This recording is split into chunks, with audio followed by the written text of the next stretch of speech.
MLB Network is telling us something we already know, which is Geraldo Perdomo is a top 25 player in baseball. That's old news. But speaking of old news, we might be bringing back old friend Paul Goldschmidt. We have more on why his cooling market may make this deal a possibility for the Dbacks. A reunion is in the works. Let's talk about it. Don't you go anywhere. We're starting in 30 seconds.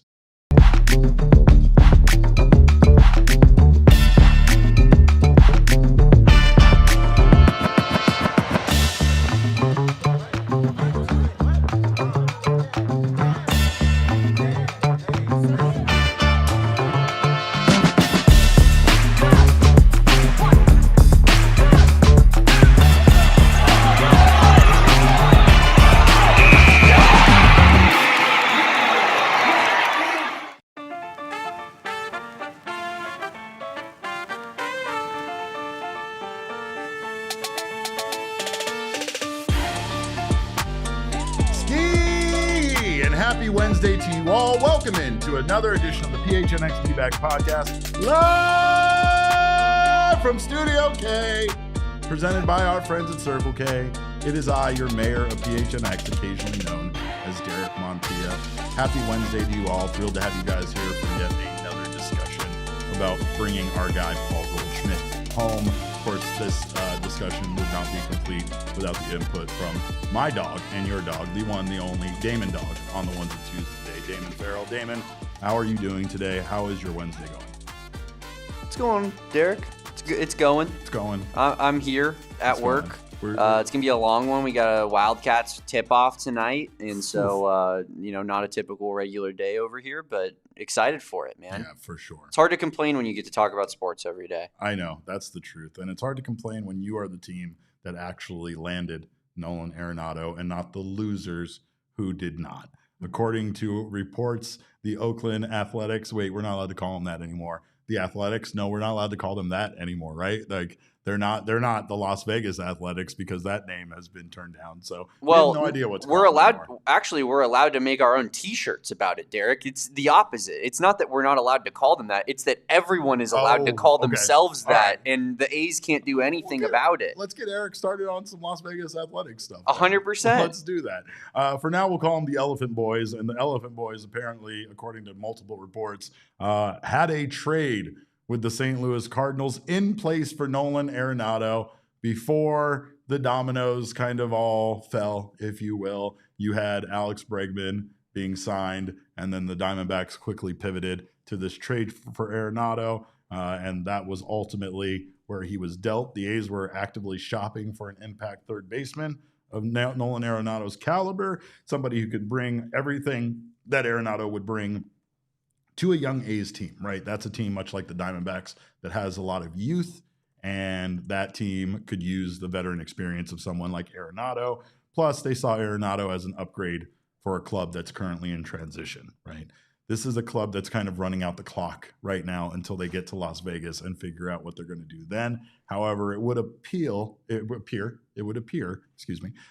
the Diamondbacks, that the Athletics are trying to put themselves in a position to be in success as they go into Las Vegas, right? But Arenado had a full no-trade clause, and he reportedly indicated he would not approve a move to Oakland.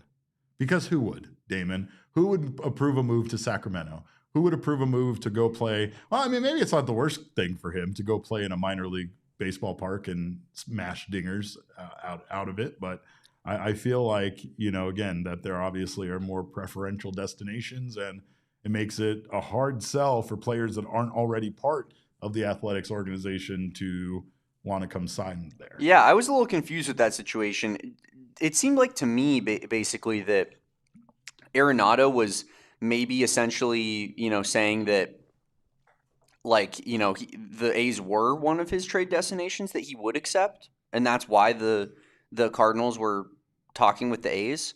And then maybe Arenado, kind of was like, actually, I'd rather be in Arizona, so I'm taking the A's off of my list, essentially to force a move through to the Diamondbacks. Yeah, that's my understanding of it, at least. I could be off on that, but it seems like he was open to the A's until the Diamondbacks became a realistic possibility, and then he said, "I'm going to do what I have to do to get to Arizona because that's my preferred destination." Well, and I think that, like, again, it's no surprise. I don't think anybody would really want to go play for the Athletics. There might be reasons there, and in the future, that might be a destination. But for now, I definitely don't see that as being someplace that a player who has a no trade clause would be willing to waive that for. I'm sure the Athletics overall might have had more to offer than the Diamondbacks offered the Cardinals, but this was the deal that got done. Geographic and competitive preferences likely played a role here, right? And then again, the Diamondbacks just got this done kind of fast, so they kind of came in and that was. I mean, the Diamondbacks were a team that Arenado said he had already added to his list prior to this trade taking place. So again, it might have just been easier for the Cardinals overall to go with the team that was added to his list instead of going to play in Sacramento, as someone said. RA said, crazy Arenado wouldn't want to play in Sacramento in a minor league park during the middle of the summer. Imagine that. But Isn't Sacramento like insanely hot? yes, Like shockingly, like Yeah. you kind of think of it as like Northern California when you kind of put it together in your head, Mhm. because it's obviously north of what is Southern California, so it almost is like, oh yeah, San Francisco is freezing cold in June all the time, and then you see the Sacramento temperature or like Fresno or something, and you're like, it's 145 degrees outside in the dead of the summer. It's unbearable. yeah. It's Why crazy. would you want to go to a place that has, crappy weather, not great fan support, is a minor league ballpark, doesn't pay their players? Like, it's not really the ideal destination for a professional athlete. No, not at all. Not at all. But again, it's one of many reasons I'm sure Nolan Arenado didn't want to go there. And again, the Diamondbacks, this is a good place to play. A lot of people want to come here. In fact, that's been our selling point. We've talked about the geographic preference for a lot of players who most likely already even own a home here, oddly enough. It feels like players that don't even have a reason to own a home here other than their team played spring training here and they like the weather here. Like players that have never even played for the Diamondbacks have homes here. So, Absolutely. So it's like that is one selling point that we have over other teams, but Yeah, well, this again, has become a destination city. yeah. You think about like even like Kevin Durant, right? Like it was pretty much made clear when that whole trade from Brooklyn to Phoenix was happening that Durant really wanted to live in the Valley. Like Right. that Durant really liked, Scottsdale and North Phoenix and whatnot. I think a lot of these professional athletes, like, this is such a desirable place to live these days. It's crazy what's changed. Like I've had some, as we talked about, I've had some car troubles, had to Uber on into work, and I've gotten some old timers, Derek, on my Ubers into work. Some guys that were probably 70 plus that have been living in Phoenix since Phoenix was like a nothing city, and they're telling me like less than 1 million people when they first moved out in the 60s and whatnot. And to see what it's become now is wild. Like it's crazy, but I do think that this city, this market is becoming a little bit more of a destination for people than it ever previously was, especially for baseball players who, can then settle down their family and live somewhere for 12 months rather than, here, all over the place. Yeah, for sure. But the Diamondbacks moves are not making sense to a lot of people. They make sense to us on this show. In fact, outside, I feel like of the Pete Fairbanks move, the Diamondbacks have done everything that we've kind of asked of them to do, right? In fact, you could say that they've done more. We wanted Merrill Kelly back. We definitely wanted James McCann back. We wanted them not to trade Ketel Marte. We wanted them to add, somebody. I don't know if I'd say that's more. I'd say that's like they did the bare minimum, which is not trade your best player. They did the bare minimum. And re-sign your backup catcher and re-sign one of your two pitchers that was a free agent. For sure. Like I think they could still use a DH in particular. Yeah. We'll get into that later. We will. And just to address Robert Berman, who will not chill out and keeps trying to direct us on the show, we will get to Goldschmidt here, Robert, shortly. Promise you. But we have other things to talk about. We do things called segments here on this show. We have a lot of things to talk about. That is one of the designated segments. I'll throw it all out there. We're going to talk about LuJames Groover being honored as one of the top prospects in baseball. We're going to talk about the Hall of Fame vote, and we're definitely going to talk about Goldschmidt coming back to the show. But we want to talk about the Diamondbacks breaking Chad Jennings from the Athletics because he is one of those people who doesn't understand the moves that the Diamondbacks have made this offseason. Understandably so. I mean, the Diamondbacks, again, are somewhat running it back with the same squad, especially pitching staff, after, arguably having one of the worst years that one of their pitching staffs has ever had, at least as far as what our expectations were at the beginning of the year versus what the end result was. But Derek, we've been talking about, is this Diamondbacks rotation? Probably more so when they had Jordan Montgomery in 2024. But, yeah. There were conversations on this show, I believe past shows that were done, of, is this the best rotation in baseball? Right. It was a rotation that consisted of Zach Gallen, Merrill Kelly, Brandon Pfaadt, Eduardo Rodriguez, and Jordan Montgomery is what we were talking about as the best rotation in baseball. Right. Yeah, we had seven guys at one point. Remember, we had 7 guys. Well, it turns out the 6th guy is our best pitcher, and it's really not even particularly close in Ryan Nelson. Kind of wild. I mean, he was the 8th guy, I think. Damon, wasn't he the 8th guy? Oh, that's a whole other discussion. But yes, according to reports here from the Athletics, Chad Jennings is questioning the Diamondbacks' moves. Now, we had recently discussed the Diamondbacks potentially bringing back Cody Bellinger. That is the big news of the morning, that Bellinger will be staying with the New York Yankees. Now, again, even though there were, I don't know if there were rumors. There were odd rumors tying the Diamondbacks to Kyle Tucker. There were definitely very, very loud rumors tying the Diamondbacks to Alex Bregman. And then, maybe a few ideas thrown out there, especially by us on this show due to him being a hometown guy, of bringing Cody Bellinger back. But again, much like those other guys, none of those moves really made sense for the Diamondbacks, though, as Jesse and I discussed yesterday, Bellinger probably made the most sense considering what he would bring to this team and what, positions he could play, which are positions the Diamondbacks have weaknesses on. But he will stay with the New York Yankees. And quite frankly, what was the deal that he signed, Derek? I'm thrilled that it's a 5-year deal to return to the Yankees, $162.5 million, including opt-outs after the 2nd and 3rd season. Okay, no that's what I wanted to know. By the Yankees, according to Mark Feinson, and there's also a $20 million signing bonus with a full no-trade clause. I would say that we will be back talking about Cody Bellinger to the Diamondbacks in 2 years. When that opt-out happens. I'll put it on a rundown for 2 years from now. Yeah, would you mind putting that in our notion on our segment rundown from 2 years from this exact day, Derek? Because it feels like he's the one player we just can't escape. We can't. We talk about Cody Bellinger every offseason, every trade deadline. Are the Diamondbacks going to bring Cody Bellinger home? Probably not. But are we going to talk about it all the time? Absolutely. So we'll do it again in 2 years. I have been covering this team now, Damon, for 14 years. 14 years. So my Cody Bellinger for a while there was Nolan Arenado, and we finally got him. So there's that. But yeah, no, there are guys that trade rumors get tied to for eternity, or at least teams that players get tied to. Of course, Bellinger being a guy from here in the Valley is going to have those ties. But again, we know why they didn't make these moves. Right? We know, even if there were rumors about it, that we came on the show and said it really wouldn't make a lot of sense, and that, quite frankly, if they were actually considering it, we would prefer that they spread that money around and address the needs that they have to make this a more complete, well-rounded team, rather than just getting, stars in their eyes over an Alex Bregman or Cody Bellinger and spending a tremendous amount of money on those players that, quite frankly, this franchise doesn't have, right? It would need to be deferred. 100%. There would need to be deferrals, big deferrals in both of those contracts if they happened.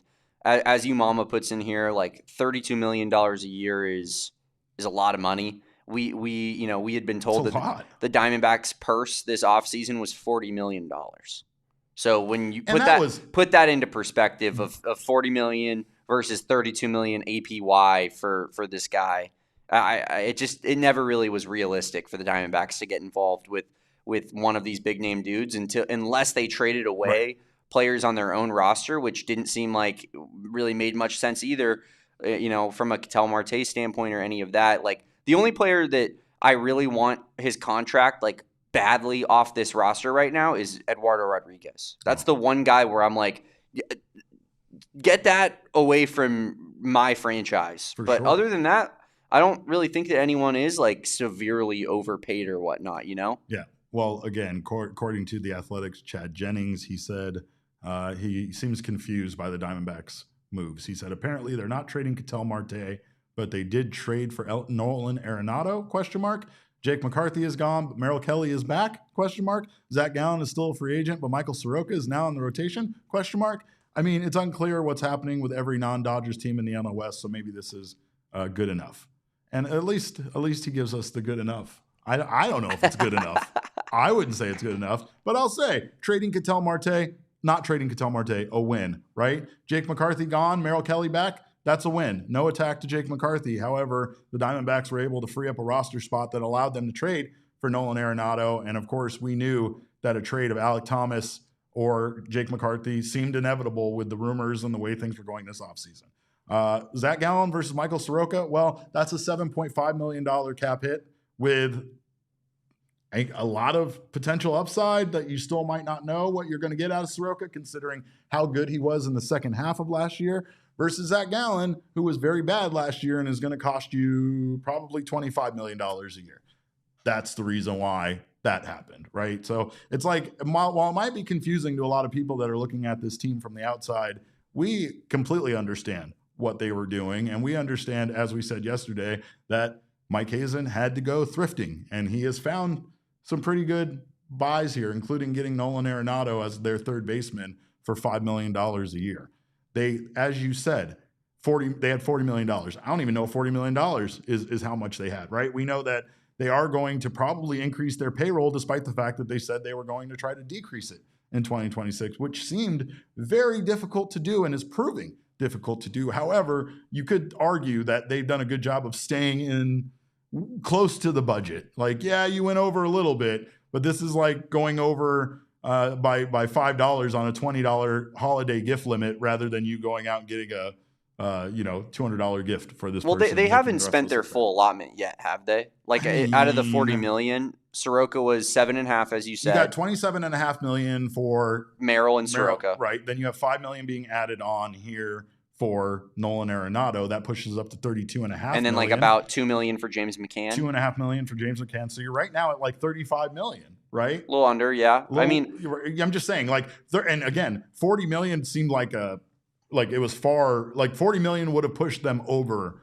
the budget for last year. They kind of had to keep it more under 35. It's not to say that they're done making moves. I still think that they could potentially add someone, including one Paul Goldschmidt, should he be able to be added on a $5 to $7 million per year contract. And again, we're going to talk about that here momentarily, but it's to say that if they do that or they make another move, that is going to be the end of it outside of potential trades, most likely. So that's where we're at when it comes to why the Diamondbacks had to make these moves that have confused pundits nationally, right? But here's some perspective, and I think that I'm as much of, and Derek knows this. Like, I want the pie in the sky rumor. I want Alex Bregman with Ketel Marte. Like, every time that there's a rumor like this, I'm like, yeah, let's do it. I'm all for it. But at the same time, this is a team that the last two seasons you can't, draw up worse luck. This team, from an injury luck standpoint, from performance, and just underperforming. Yeah. Like expectations going into a year, and then just your pitchers all at the same time collectively being bad outside of Merrill Kelly and Ryan Nelson. Like this team has had some horrible luck the last two off seasons, or just seasons where if things go normal, I think both years you probably make the playoffs. And so I think the Diamondbacks are sitting there going, yeah, you know what, we probably downgraded a little bit on paper going into this season, but if we just have a normal luck season where and if we have good luck in the way that bad luck is just not facing us at every single corner, you know what I mean? Like, I think that this team could be pretty good, but it's going to require better injury luck and not every single one of your pitchers being a disaster at the same time. And I think that, we're due for that to happen, to be honest with you. After the last 2 years, we're due for a little bit of overperformance from our pitchers. We're due for, some better injury luck where guys are not just dropping like flies left and right. And maybe that's what the Diamondbacks are thinking too, is like, we have the core in place. We just need some better luck and things will go our way. And then you can buy at the trade deadline if your team is competitive. Well, you mama in the chat says, imagine playing Arenado and Goldy, paying Arenado and Goldy $13 million between them next year, when 2 years ago they made $60 million between them. Mikey is in masterclass. Chris Talk Sports says, Damon, you are asking for normal from Arizona sports. Come on now. Fair. Yeah, you shouldn't be asking that. Also, though, maybe they don't need to upgrade because we already have some of the best players in Major League Baseball right here on this team, and we know it. We already knew it. We didn't need MLB Network to tell us this. We're still waiting to hear where Corbin Carroll and Ketel Marte inevitably land because they are going to be in the top 20, I imagine. But meanwhile, they've been slow playing the top 100 players in baseball, and it was revealed by MLB Network that Geraldo Perdomo is the 24th best player in baseball. He's number 24 on your score sheet, but he's still number 1 in your heart. Spots 40 through 21 were unveiled yesterday, and Perdomo came in at number 24. He noticeably did not appear on last year's list, and Damon wanted to write about that. But he is coming off a 2025 campaign here where he slashed 290, 389, 462, hit a career-high 20 home runs, and 100 RBI. So we'll get the rest of the spots, not the rest of the spots, but we'll get spots 20 through 11 revealed tonight on the MLB Network at 6 p.m., and then the top 10 will be named at 6 p.m. on Thursday. You expect Ketel and Corbin to be on tonight's revealing, or do you think either one of them gets top 10? I think there's a good chance one of them could get top 10. I think both of them get revealed tonight. Personally. You think so? I don't think they're sitting there being like, yeah, Ketel Marte is a top 10 player in baseball, and he might be. He's the number 1 second baseman in all of baseball. For absolutely no question about it. But there's pitchers and other players. No doubt. I think he's a top 5 hitter, though. If you just look at his stats and what he produces when he's on the field, I think that it's hard to say that there's better pure hitters. There's 5 better pure hitters than Ketel Marte. But yeah, I think both probably get revealed tonight. Great to see Jerry getting some national love, though, because he's the type of guy, as we've talked about, where it makes sense. I think that if any of them were to get screwed, it would have been him, where they'd be like, he's the 87th best player in baseball. And you're like, he had 5 WAR. He was by far the best shortstop in the league last year. So it's good to see him getting his rightful due and respect. I wonder how many shortstops are ahead of him on that list. Probably Bobby Witt and Lindor probably. But yeah. I after that, I don't really know if there's an argument for anybody else. So yeah, absolutely love it. Well, we will find out, and we'll see if we're right. I think Corbin could even end up on the top 10, quite frankly. But we'll see. We'll see. And that's 2 quite franklys in this episode, Damon. So you got to glockenspiel me now from this point going forward. But is that your allotment that you're allowed to? And then if you hit 3, then that means that once I venture into 4 territory, that's where this becomes a drinking game, and people in the chat. People are getting hammered. Really hammered, yeah, for sure. But we're going to take a quick break. On the other side of this break, we're going to talk about, once again, bringing our Messiah back home, bringing Paul Goldschmidt back to the Arizona Diamondbacks. Don't you go anywhere. You're watching the PHNX Diamondback Show.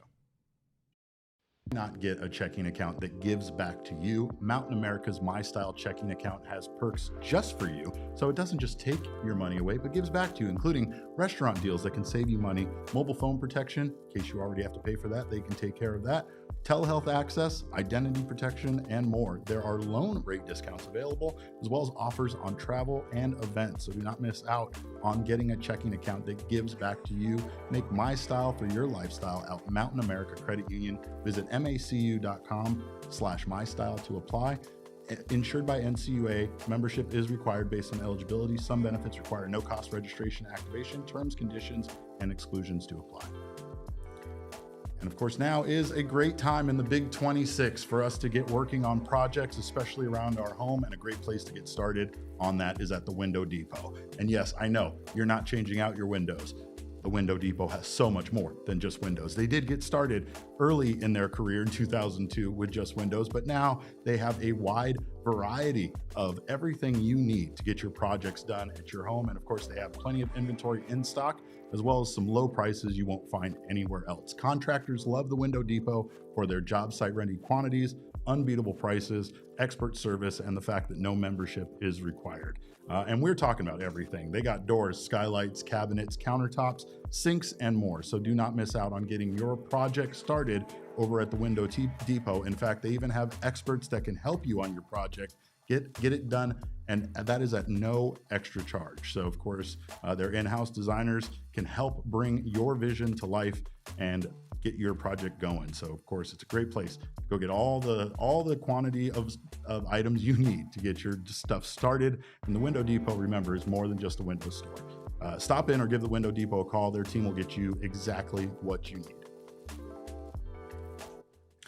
Well, of course, we know we've talked about bringing Paul Goldschmidt back to the Valley prior to this episode. We broke down whether or not it would be a good fit and what we thought, Goldschmidt would get on the open market. In fact, it seemed like at the time there was a good chance that Paul Goldschmidt could return potentially to the Yankees or go to another team, and it would cost probably $10 million plus. But it seems like as time has gone on and more free agents stay available on the market, that Paul Goldschmidt's market for himself has kind of cooled here a little bit. So according to, of course, our guy Gambo over at Arizona Sports, he first reported when the Diamondbacks traded for Nolan Arenado that this did not rule out a reunion with Paul Goldschmidt. In fact, he said that this might have even perhaps increased the likelihood of Paul Goldschmidt coming back to the Valley.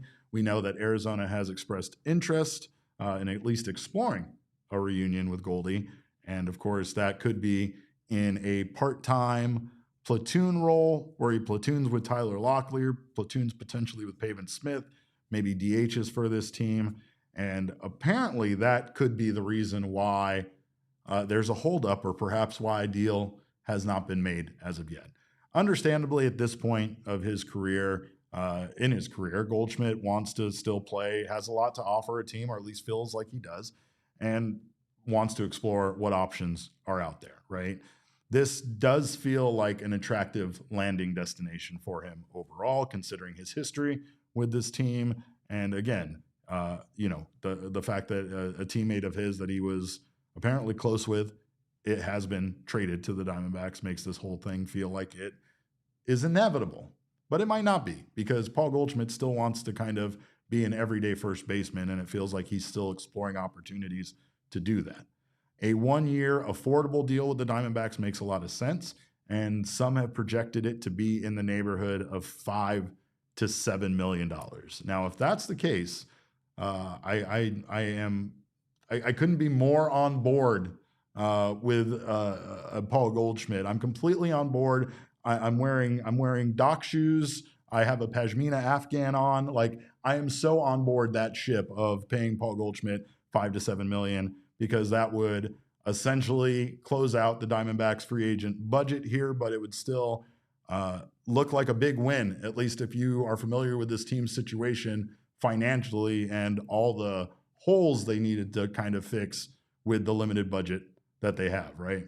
And again, Goldschmidt being a low-cost veteran piece here makes strategic sense. It might have made a little bit more sense when the Diamondbacks didn't have much of a veteran presence on this team at one point during this offseason. They bring back Merrill Kelly. They now add Michael Soroka. They have Nolan Arenado. They add bring back James McCann.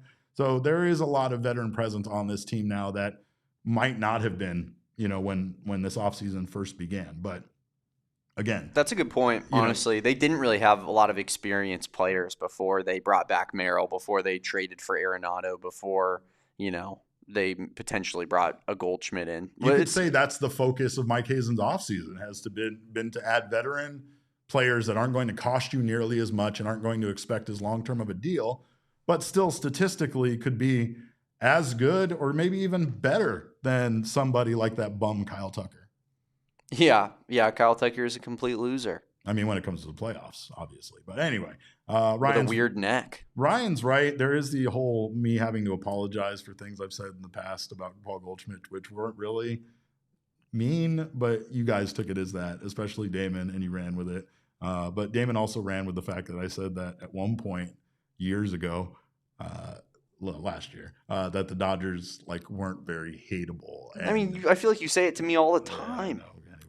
Yeah, but anyway, you'll text me it. I'll just be sitting there on my off day, and Derek just said, "Oh, what's that?" Derek shoots Damon a text. Hey, did you see Mookie Betts' new podcast? Did you watch it? I'm in his 1% listeners on my Spotify Wrapped of of Mookie Betts podcast Get off my downloads. screen. Go away. I don't want you up here anymore, spreading your lies and your hate. But what I will say is, I have always respected Paul Goldschmidt a tremendous amount. I think what my point was, as far as people that wanted to build the Paul Goldschmidt statue, was just like the idea of him going to St. Louis, seemingly meaning more to him. So there was that. I also felt like at times Goldy wasn't the most clutch player, right? He's definitely doesn't have the, I don't have the memories that I do of like Ketel Marte getting walk-off wins for this team from Goldschmidt. But overall here, I still think that Goldy is a great fit for a team that still needs a DH. I still don't know what they're going to do for the DH. I mean, right now it would seem that Adrian Del Castillo is going to get those plate appearances, and whoever isn't playing first base once Tyler Locklear returns. However, the idea of bringing Goldy back here on that size of a deal fits the Diamondbacks payroll strategy, fits everything that they're trying to do here this offseason. And again, it's just about upgrading this team in ways that needs to be great. Even if he's not any longer an everyday player, he still crushes left-hand pitching. It's something that the Diamondbacks could obviously leverage into a strong platoon with also him being the DH. And, again, I do not hate it. I do not hate it at all. The full-time role, though, that might be the thing holding this up. That seems definitely unlikely with the Diamondbacks. It also seems unlikely with other teams. His splits against righties are bad enough that, everyday first baseman duties for Paul Goldschmidt could hurt the team overall, right? His defense is still great. Like, he's not a true long-term solution, but for a Diamondbacks team that wants to not only add, some depth to this team, but also, like I've said in the past, needs to still market itself and be a team that people want to buy a ticket to come watch. Goldschmidt's going to help you with both of those things. And obviously, if Tyler Locklear emerges this year as your true first baseman, there's opportunities for Goldschmidt to, again, play DH and still get out there against, left-handed pitching. But, I mean, his numbers from last year aren't terrible. And, again, these are numbers that, you feel pretty comfortable about paying a guy in the same neighborhood that you're going to pay Nolan Arenado for. I mean, 2025, he hit 274 with a 731 OPS. Yes, he's not the home run hitter he once was. He only had 10 home runs and 45 RBI, but he still posted a 1.2 baseball reference WAR. And you still just feel like there's so much that he can offer, especially from a batting standpoint. Like I said, defensively, again, he might not be what he once was, but offensively, that's where I feel like he could really find a role on this team should one of the other younger guys, kind of emerge as a strong first base option, at least defensively. We have his baseball reference WAR here, and you'll see there's a lot of red still here. His baseball savant. Excuse me. Baseball savant page here. A lot of red here when it comes to batting from last year. Fielding, not so much. Base running, not so much. However, again, his strikeout percentage and his whiff rate low, in the very high percentile as far as baseball savant is concerned. But still, a lot of red on this page. Still has the ability to find the sweet spot of the ball and still has the ability to get on base. So even though he doesn't put up the power numbers that he once did, you just feel like, again, there's no reason why this wouldn't be an attractive option for a team needing to balance, some of the things they did this offseason and still find a way to bring in better options at first base. I don't know what they're going to do with Blaze Alexander or Jordan Lawler, and I don't know what a Paul Goldschmidt, addition would do for Pavin Smith or Tyler Locklear. However, I know competition brings out the best in guys, and I know that Goldy has a lot of experience that he can share with the younger players, just like Arenado can. I just think that, again, Goldschmidt being at first base is going to play far less as a defender in the field than we're going to see Arenado at third. Yeah, I mean, I think that what Paul Goldschmidt represents is a very high floor, right? Like, you don't necessarily expect him to start replicating his MVP type performances, but he's the guy that, you look at his baseball savant and all of those numbers are generally in the 50 to 70 range, right? Like all of those are slightly red, and it's because he's just a consistent hitter. He's a professional hitter, and I do think that like the Diamondbacks could use a veteran who does raise the floor offensively for your team a little bit, for that lineup, without knowing what the wild card of an Adrian Del Castillo or what a Pavin Smith or Tyler Locklear could become. I know you say, competition brings out the best in people, and I smiled because I thought to myself, well, everybody except for Jordan Lawler, who apparently needs just to start every day or else he'll never turn into a good MLB baseball player. But like, I agree. Like, I think Paul Goldschmidt being in the building would drive, hopefully, Pavin Smith and Adrian Del Castillo and Tyler Locklear to be better baseball players, right? Having that veteran presence next to them, having a guy that, the Diamondbacks know is like an 80 out of 100 all the time, but could those other guys be a little bit more than that? And so that's where, I think that this move just makes a lot of sense. I think this lineup has a big hole missing it, a guy that can put up double-digit home runs. And I think Paul Goldschmidt can be that guy for the team and even play some spot, innings at first base when you need him to. But it does seem like there's been some rumors recently that like Goldy wants to start all the time. I don't know if that's going to be the case anywhere.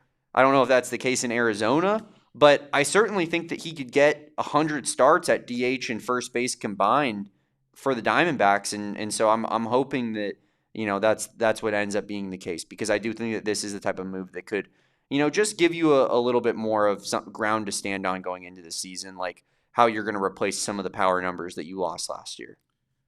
I think that if you look at his numbers, find me a hitter that could be our DH that's going to put up those numbers that he put up last year and is only going to cost you $5 to $7 million. And even if you do, right, like talk about like Luis Ariz, right? He's an even worse defender at first base. So you're not going to put Ariz out there at first as nearly as often as you're going to feel comfortable putting Goldschmidt out there. But when you look at this 274 batting average, Damon, I got to dig into those splits I talked about earlier. Hitting against left-handed pitching, Paul Goldschmidt he slashed 336, 411, 570 for a 981 OPS in 149 at-bats. I mean, he's a lefty killer. Kills lefty pitching. Meanwhile, against righties, 247, 289, 329 slug, 619 OPS. I mean, that's why we have Pavin Smith, brother. That's what we have Pavin Smith for. It's the platoon that we all were hoping for when we drafted Pavin 7th overall. Yeah. Well, I mean, again, Goldschmidt and Pavin, 2026. Tyler Locklear, right? There were a lot of things that needed work last year when he got, major league playing time. But again, he could still be the first baseman of the future for this team if you give him a chance to develop, and you don't have him out there necessarily playing every day, costing you games, right? Like not have that pressure on it. Just striking out all the time. Overall, like again, it does feel like, much like what you said about the Jordan Lawler situation, it does feel like there's not enough at bats for all of these guys, including the third base situation. It feels like maybe if the Diamondbacks do add a Paul Goldschmidt, then we start talking about other players on this team being expendable and perhaps being involved in a trade to improve this team. If they do add Goldy, that's it for finances. Like, again, it's up to Uncle Ken for him just to decide that, right? Like, he can always add more money to the pot, and that's just a decision that needs to be made. But again, as we've said time and time again, playing in the confines of the rules, right? If you add Goldschmidt for $7 million a year, you're over budget, and you're not really able to spend a dime more unless you do it via trade. Even then, like the Arenado situation, you're trading away a minor leaguer, you're just adding another $5 million to your payroll by bringing in Arenado. You're not getting anything off the books. It's why that Ketel Marte trade was something that needed to happen, according to national journalists and analysts, in order for them to add somebody that would cost them as much money as Alex Bregman, right? But Goldschmidt, again, when you look at these splits, when you look at these numbers, it's just crazy. Baseball's crazy. You have a guy that's hitting 336 against left-handed pitching in 149 at-bats, right? Why wouldn't we add that man to our lineup. I get it. Left-handed pitching isn't very common. However, it just feels like Goldschmidt has so much still in the tank and could really at this point focus just on hitting as a DH for this team, maybe playing first base some, but maybe he could get those everyday reps that he's seeking as a starter every day, but more as a DH for this team and a part-time first baseman, not necessarily the full-time first baseman. So maybe that's a way that they can accommodate him and have him be happy with the deal and happy with his playing time, while also still bringing him in, to on a dollar amount that is, reasonable for this team. At this point, they can't spend over $10 million on any player that becomes available. Though I'm sure if it was, Bregman, Ken would have done it. But Pavin Smith's numbers against righties for Luis here in the chat. Wanted to know his splits. 265, 361 OBP for a 456 slugging percentage, which equals out to an 817 OPS. Did so in 226 at-bats last season, 8 bombs, 28 RBI. Now, those numbers look pretty good on paper. I will caution everybody that Pavin Smith is maybe the world's, worst person to look at his cumulative stats over the course of, especially last season, and try to determine whether or not that's the consistent player that you're getting over the course of a season. Because if you look at his splits overall, in March, he hit 571, Derek, with a 1,625 OPS. Obviously, that's only 2 games. But in April, he hit 318 with a 1,049 OPS. And then I don't have the stats in front of me, cumulative rest of the season, but from May through August, he never got higher than a 700 OPS, except for the 7 plate appearances that he had in July, which is basically the same sample size as March. He played 2 games in July, hit good in those 2 games, and then went back to being a bum again. So Pavin Smith, over the course of the season, 817 OPS looks pretty good. If he can be consistent and give you that all year, that's a great platoon with Goldschmidt hitting lefties and him hitting righties. And I think that works really well on paper, but you need Pavin Smith to do that over the course of many months rather than just being like, I'm going to help us in April and then never help this team again for the rest of the season. So you just need more consistency from Pavin. But until he has a 3 home run game, and then he's back. Then he's never been more back. That's what he does. Right when you are ready to give up on Pavin, he has the greatest game of his career, hits a grand slam, and you're like, oh my God, did we wake him? And then he sucks again for 30 straight days. And you're like, okay, that's the Pavin Smith I know. I mean, Jacob's right here. He says, more importantly, Pavin has worked 1 scoreless inning in his pitching career, moving to the bullpen. Not opposed to that. Let's not forget also, getting back to Goldy, that Steve Gilbert, when he appeared on Bickley and Murata last week, revealed a very interesting text message that he got from former Diamondback Paul Goldschmidt in regards to the Nolan Arenado trade. Steve said, I got a text from Paul Goldschmidt who said, Nolan Arenado is a good one. He said, you're going to like him. He's going to play well for the Diamondbacks. Pretty good testimonial, and it feels, once again, like Arenado being added to this team might have just made this that much more of an attractive destination for Goldy.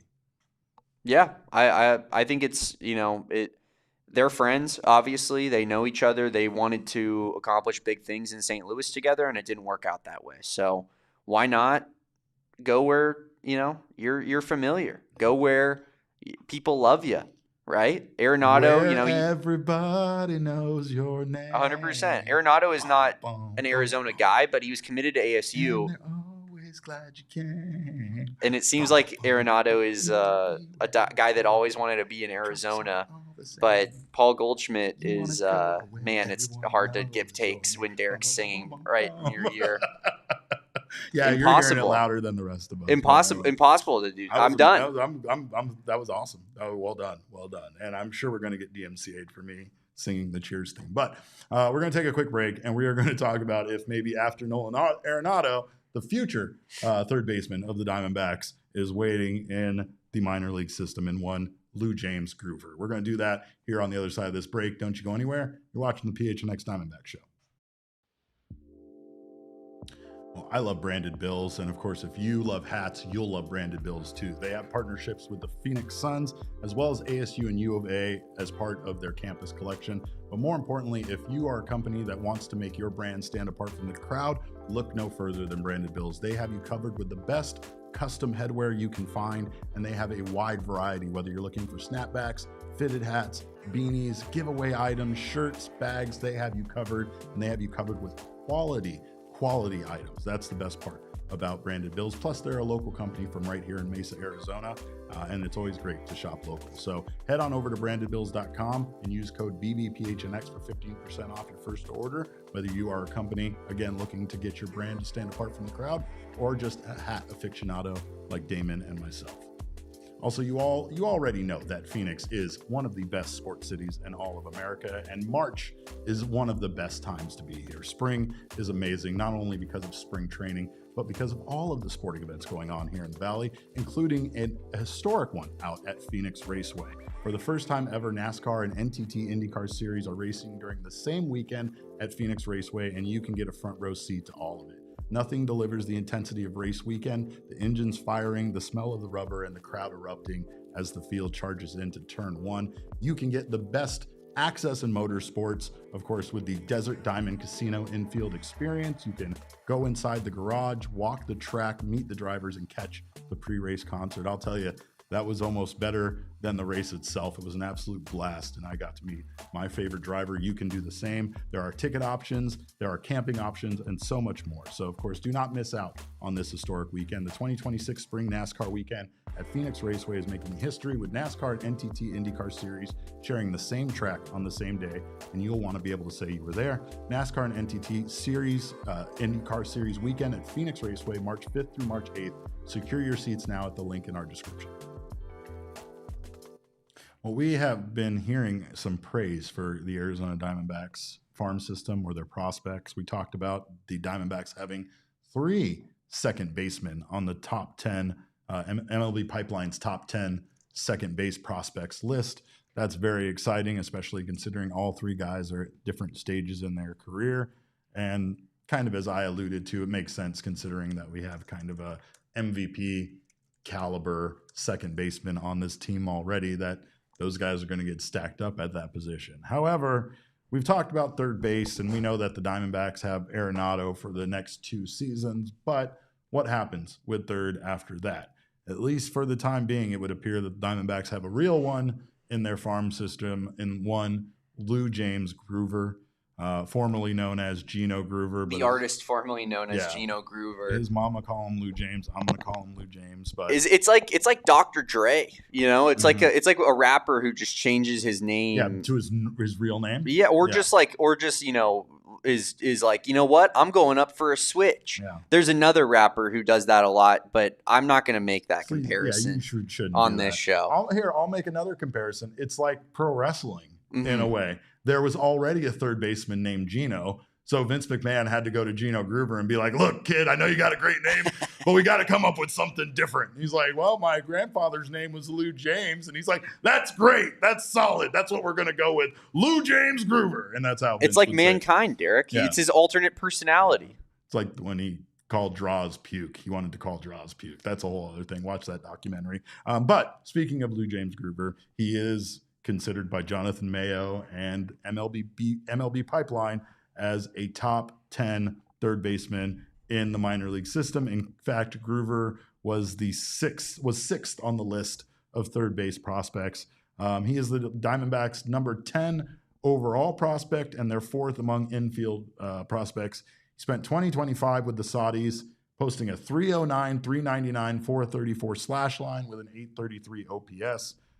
He is incredible with the bat. And again, we have some of his numbers here from last season, but again, he'll most certainly begin the 2026 season in Reno with the Aces, and should again be a bat that might even be potentially available to this team as soon as 2026, right? Yeah, I think so for sure. Like we've discussed in the past, I mean, just on Mailbag Monday, we talked about the minor league system and what each level really means. I think once you get to AAA in the Diamondback system, you really don't have much else to prove, right? And we've talked about Reno and the, just everything how the ball flies out of that stadium. It's not like it's an accurate depiction of what your offense is, especially in the PCL overall. But Derek, you're going to need to enunciate Saudis a little bit more in the future, because CBK Saudis? in the chat thought that Gino Groover or LuJames Groover was out there playing minor league ball in Saudi Arabia. Look, they probably pay far more. Oh my God! Than AA, I'm gonna guess. Do you think they love ball like that though? That's the question. Need a baseball podcast in Saudi You know what's actually crazy, and this is like deep cut. No one cares, but I'm just telling this because Derek would find it interesting right now. Hell yeah. Kid I went to high school with, grade older than me, really good football player. Went to Air Force to play football. His name was Jake Shazik, or is Jake Shazik. He's still with us. Okay, good. I was going to say, what happened to him? He played on the Little League World Series Saudi Arabia team. Isn't that insane? That is insane. There's like pictures of him at 12 years old playing for the Saudi Arabian team. He didn't even play baseball in high school at our high school. Yeah, that's ridiculous. Wild. That is wild. Well, meanwhile, like I said, Groover, nothing but glowing, comments about Gino Groover. Do we have his stats here, Damon? Let's take a look at his stats from 2025. Again, 309 batting average, 399 on base percentage, 434 slug. He had 12 home runs, 56 RBI. And again, just a big part of the future of this team. Also, nice Yellow City Pigweeds uniform he's got rocking there. But again, he might be him, Derek. He might be him. I'm actually I'm pretty hyped about Gino Groover. I was reading the evaluation that was given by Jonathan Mayo on these third basemen. They have Gino Groover as having the best hit tool of any of these third basemen here in the top 10. Yeah, and that doesn't have anything to do with power. And I do think that, he leaves a little bit to be desired from a power standpoint at that corner spot. Sure. 12 bombs in Amarillo isn't necessarily like a crazy amount of home runs at all. The ball also flies out of Hodgetown. Yeah, for sure. Elevation in both Amarillo and Reno, but you'd want to see a little bit more home runs. But that hit tool is pretty special. They're saying here rarely strikes out, 13.5% career K rate, never misses a fastball, just a 20% overall miss rate. Like he is just a pure hitter. And I do think that, given that he was playing ACC baseball 2 years ago, and he was a high pick, and he was playing high level college ball, I think that this dude could be on the major league roster next year, especially if there's an injury, God forbid, that happens. Well, again, they're just getting stacked up with young talent, and it feels like someone needs to kind of take that opportunity, right? Who's going to be next? We still don't know. Like I said earlier, what's going to happen with Blaze, what's going to happen with Jordan Lawler. And, as time is going on, you're starting to see, especially Jordan Lawler, Andrew Jones's names included in trade packages more often than not, simply because it feels like, again, you feel like they might not, other teams might not have given up on these players yet, but you might also feel like, their progress is enough or has gone slowly enough that the Diamondbacks are not in a position to wait for them to continue to develop. I don't know if that's the case. I do know that, again, we as fans are far more impatient with the development of these young players than, the organizations themselves are. They value the statistics and the numbers at the end of the day far less than they do other factors like coachability and, what the approach looked like at the plate and other things that people like me are far too stupid to pick up on, for sure. But I was concerned, Derek, about this farm system a little bit more before these recent lists have come out. And that's not to say that, obviously, I'm not the guy who's scouting the organization. So that's, sure. I don't know everything about these prospects, but it's good to see in top 10 lists of different positions, you getting multiple guys on these lists. 3 second basemen is wild. 4 infielders out of the top 20 second baseman and third baseman, right? Yeah, it's great. 4 infielders in the top 20 list for those 2 positions. You can't. Feels like we have the next crop ready to, kind of make their way through and hopefully make their mark on this organization. Right. But definitely need pitching. And I mean, that's one thing that's going to be interesting to see. We do feel like, obviously, with the additions of Cole Drake, Mitch Pratt, David Hageman at the trade deadline, other guys who are already pitching at a major league level, right? Andrew Hoffman, Brandon Garcia, these are all guys that have already contributed at a big league level. So, Mike Hazen did his best last year to prioritize adding, pitching to this organization. And I feel like a reason for that is because they do have such great, talented players in their system right now. You have Case and Cunningham, and you have, of course, Ryan Waldschmidt, both ending up on, I believe, the top 100 prospects list. So you just Waldschmidt should be on the outfield list, you would think, of the sure. top 10 outfielders. When the top 10 outfield list comes out, for sure. So it does feel like the future is very bright for a lot of position players, but still a lot of question marks for pitching. And again, it's more about what does the future hold for some of these young guys, where they're going to play, and again, if they're actually part of the Diamondbacks' future plans or if they become, pieces to trade away. The big problem for the Diamondbacks right now is that it doesn't feel like prospects are as hot, in the trade market, right? Also, it might be teams' reluctance to trade prospects, but it feels more like teams do not really want prospects in return in the trade market, and that's going to make things difficult for this organization. That's one of the only ways, once again, that they can build their roster out is by trading young, desirable players that are in their farm system for these guys that might be on contracts that are nearing expiration. Not necessarily, we don't want to do that for guys like Freddie Peralta, who are going to be, gone at the end of this season. But I do feel I would do it for Freddie Peralta. You would do anything for Freddie Peralta, Damon. Yeah, and honestly, if they tell me, the Dodgers are on line too, I'm saying, okay, I'm upping my offer. Yeah. What do you want? Yeah. Like what you take your pick of the litter. Let me give you a menu. It's called Our Roster. Yeah. You order off of this menu. We're all out of Ketel Marte. I think that this organization, from a depth standpoint, minor leagues, I'm not trying to unload a lot of these players, but if I can get an MLB caliber pitcher for Jordan Lawler, I am doing it. Because it doesn't seem like the path for Lawler to getting the ABs that he needs, apparently, to show that he's not a complete zero baseball player is not really available at this point, unless he's going to play left field with Lourdes out, which I don't think is going to be the case. So if we can get like a Freddie Peralta guy, even if it is for just a year, I'm fine with it. Yeah, well, especially if it's... I don't think it would be, though. I think we could re-sign him. Especially, I was going to say, if it increases the likelihood of re-signing him, I'm definitely on board with that. He's not a Boris guy, so I think the Diamondbacks would have more of a shot of not testing free agency than like a Zach Gallen, for example. Well, we got to give a shout out to all of our diehards for not testing free agencies themselves. Thank you guys for being a part of this team, being a part of this organization. Of course, if you want to sign up, you can do so right now. You get all sorts of wonderful benefits, including some new things that we're bringing your way in 2026. But of course, when you sign up to become a diehard, you get yourself your free t-shirt from our merch locker. You also get 20% off all future merch purchases, 20% off events. You get access to the PHNX Discord Lounge, which is the best place to be an Arizona sports fan, and hang out with us, hang out with me and this guy. So much more. So head on over to gophnx.com and prove your fanhood by becoming a PHNX diehard today. And again, thank you to so many of you that have signed up, not only for our diehard, but for our supporters club as well. You guys are the best, and we appreciate you so much. I mean, if this doesn't sell you on the diehard Discord, I don't know what will, Derek. When the Kyle Tucker news happens, obviously Derek and I got to get some tweets off from our actual Twitter accounts about it. Oh, Dodgers ruining baseball again. Just the old classics. Mm-hmm. You bring back the classics, but in the Discord, letting it fly. I'm letting that choppa sing, Derek, in the Discord.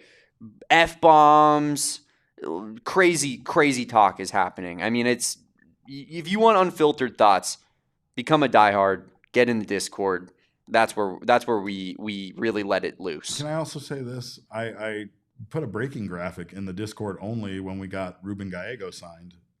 Apparently it was the wrong Ruben Gallego, but what? Funny enough. I thought you had that one on the money. It's not the senator, apparently. Son of a. Finding that out. We got good news on the Hall. Are we going? We want shirtless Derek back. You guys don't want shirtless Derek back. Nobody wants that. Damon doesn't want that. I'm cool with it. Shirtless Derek also comes with a baseball bat full of champagne. Actually, it's preempted by the baseball bat full of champagne. We need more. We need like big W's for Derek to take his shirt off. We're not just doing it for nonsense reasons. Derek will take his shirt off if we get a multi-time All-Star via trade or if we win playoff games. Those are the two things that we are that we're going shirtless for. These people in the Discord yesterday wanted me to dye my mustache teal. I'm like, I'm done dyeing my face and head colors. Can we not do that? Can we come up with something new? I'm going to throw something out there this week, Damon. I am going to put out there another infamous Derek Montilla stupid bet based on the Diamondbacks' performance in 2026. We're going to do that on Friday, and I'm probably really stupid for offering this up, but I'm going to do something. I love it. I'm going to do something. And you know what? I'll say it again, Derek, and I'll put it out here. We tried to do it last year, but I just want goodwill here going into the season. I'm willing to do Ketel Marte eyebrow slits if we make the playoffs. I really am. I'm just willing to do Ketel Marte eyebrow slits, period, at this point, Damon. I just want to rock it. Because our beautiful boy is staying. Yeah, right. That you can't take him away from us. Not being traded, I want to do it. But I could also do it in honor of Carlos Beltran, a fellow Puerto Rican, being added to the Baseball Hall of Fame. Yesterday, they made the official nominations or official guys that are in. It's official for two really good baseball players. Carlos Beltran, who gets in with 84.2% of the votes on his fourth year on the ballot, and Andrew Jones, father of Arizona Diamondback prospect Drew Jones, who makes it in with 78.4% of the votes on his ninth year on the ballot. And really, you couldn't be happier for these two guys. These are two guys that I think when you and I looked at this list, we were like, yes, those guys are Hall of Famers. But I'm a big Andrew Jones guy. Huge Andrew Jones guy. I remember when I was little, my parents told me like that he's not really like the most likable of dudes or something like that. And so I didn't really like him. But I look at his stats and I just respect a player like that. You know, double-digit Gold Glove wins in his career. It's crazy. 400 bombs. He's just the pillar of consistency and great defense. 10-time Gold Glover. Deserves to get rewarded. All-Star, Silver Slugger. Just everything you can imagine. I mean, just an elite baseball player. Led the National League in home runs in 2005 with 51, or all of baseball with 51. Wow. 128 RBI, led the National League. He was a big part of that Braves team being a juggernaut, and he was just an incredibly fun player, incredible defender, and just unreal. Again, definitely somebody worthy of it. Who else is kind of like that mold of player? Because what comes to mind, the one guy who comes to mind for me as just a defensive player that like was a Hall of Fame caliber defender, but maybe the hitting was just under what you would consider typical to be a Hall of Fame player. Like Torrey Hunter comes to mind. Of like, remember how incredible he was in the outfield for the Twins back in the day when he's just catching everything and you're like, oh my God, this guy's nuts. It's such an asset to have a center fielder who is just that good at defense. The 2023 run with Alek Thomas, and hopefully he can kind of get back to that level, but it's why Alek Thomas is on this roster still, not because he can hit. And you know, it's great to like, I want a center fielder like that, a guy who can, you know, supplement his offensive numbers, but is just a dog on defense. And Andrew Jones was that. I wish Drew Jones was that. I wish he was a fraction of his pops. Yeah. It would be incredible. Yeah. Meanwhile, you got 9-time All-Star Carlos Beltran, 3-time Gold Glove winner, 2-time Silver Slugger, Roberto Clemente Award winner, 2017 World Series stud. He hit 325, 415, 500 for a 915 OPS for the Mets back in 2009. And again, just a guy that overall his numbers are incredible, and they always were everywhere he went. Very consistent. Very consistent player. Fun fact about these two guys, by the way. These two players were born one day apart in 1977. Andrew Jones was born on April 23rd, 1977. Carlos Beltran, April 24th, 1977. So very cool. Meanwhile, there's quite a few guys on here that are getting closer. Felix Hernandez, in his second year on the ballot, he got 46.1% of the votes. King Felix will inevitably be a Hall of Famer. Good. Chase Utley, on his third year on the ballot, is up to 59.1% of the votes. I knew you would love that. Dodger and Philly, Chase Utley. I will say this for sure, and this was before my hatred of the Phillies has become what it has. You know, because we didn't play them obviously in the NLCS yet, but I can't stand Chase Utley. I never have been able to, stand Chase Utley. I think that the guy sucks. I think that he literally ruined a guy's career, and if you listen to him talk about it, he's like, I wasn't trying to do that. Okay, well, don't stick your cleat 6 feet in the air and rip a guy's leg in half, and no one will accuse you of trying to do that. Chase Utley's a bum. He's a war merchant. Go look at his stats are nowhere near how his level of war. And if he didn't have that war, he wouldn't even be a Hall of Famer, but he is inevitably going to be one. Hate the guy. Had to say that. A-Rod, meanwhile, he's at 40% of the votes. This is his 5th year. It feels like A-Rod will get there. But what are we doing? One guy that won't, Manny Ramirez. This was his final year on the ballot, his 10th year.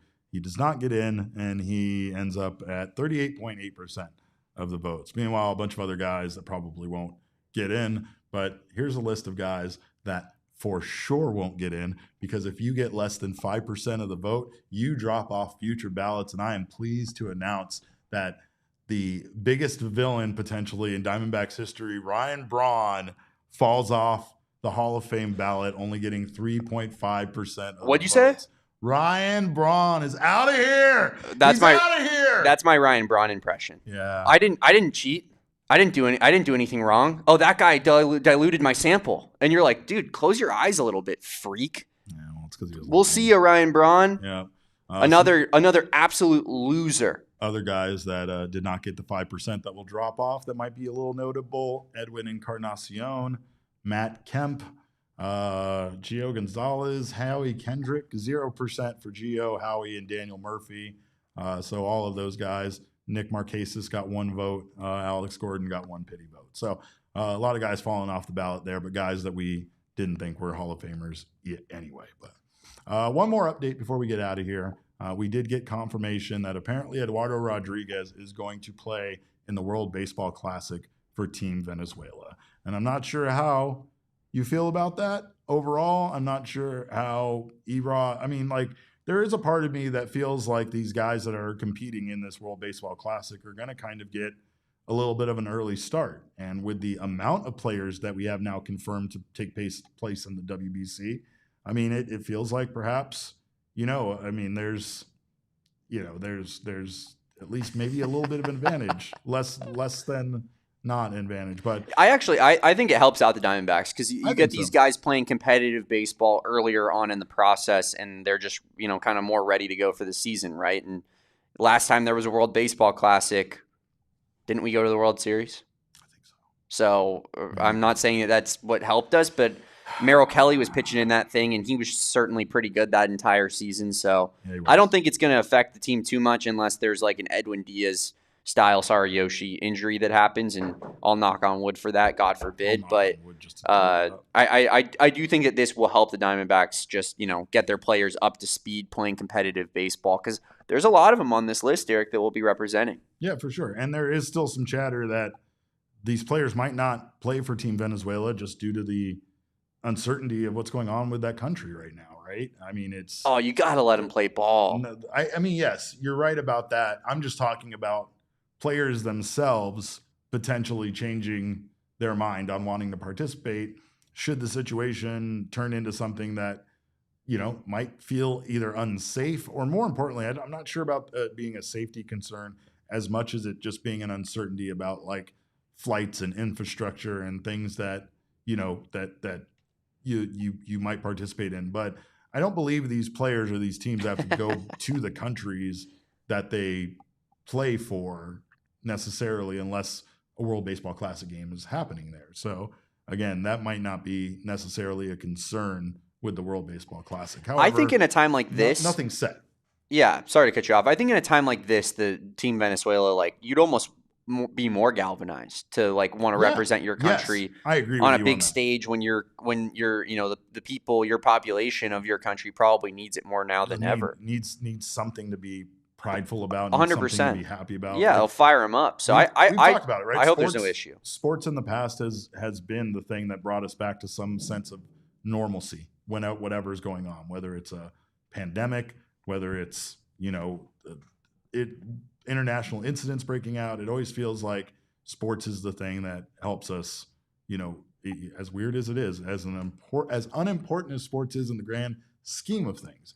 It's just that thing that always brings us this sense of community and things being okay again. right?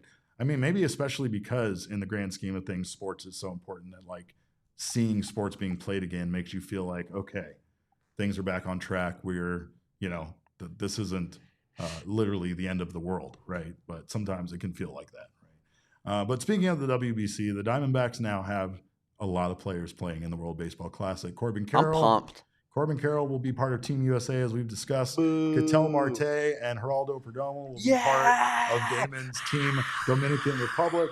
We have Eduardo Rodriguez here committing to Venezuela. Michael Soroka will play for Team Canada. Nolan Arenado plays for La Boricuas, Team Puerto Rico, after he's already played for Team USA. So. The DR is going to destroy the PR. David just wants Arenado to pick a side. Like, you already played for Team USA, now you're playing for Team Puerto Rico. All I was saying was that, and I know I keep bringing up soccer comparisons on this show, but when you play for a team internationally in soccer and another sport, unlike football, like in America where there's not really a national type of event that happens, but when you play a competitive game in soccer for a country, you're done. You're tied to that country for life. Your country. That's your country. Pick a and side. you can go and like there are often times where like an English player has ancestry that's Jamaican, and so they can't make the English team because it's so difficult, so competitive.